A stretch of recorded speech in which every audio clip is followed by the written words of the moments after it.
Now let's talk about HISD because Superintendent Miles just gave us an update on some of the district's school principals. Now you may remember dozens of them were at risk of losing their jobs if they didn't improve their school performance scores. ABC 13's Charlie Edsity is at HISD headquarters for us. What did we learn, Charlie?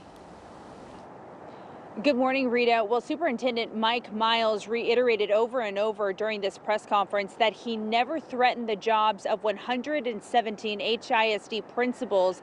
Instead, he says rather the messaging to those principals was that they needed to continue to improve throughout the rest of this school year. And so we did learn that the superintendent did contact these principals via email, and a meeting was also held with the group.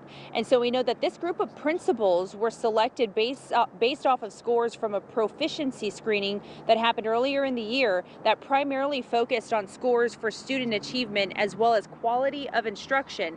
So we know that the next steps here in this process is that an independent review will be happening in the coming weeks, and it's expected that the principals that land in the bottom 10% of performance will likely not be returning this next school year. So those notifications to those specific principals are expected to come in early May. That's according to the superintendent.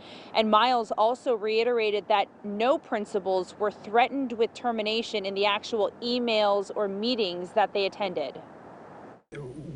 By the way, we never use words like, for this second group, they didn't make the cut. They failed.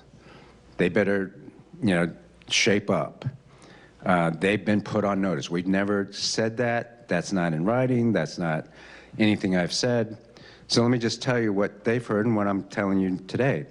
124 are already above the proficiency bar, and then the 117 are the ones who we said, you're making good progress. You need to continue to make progress. That's it.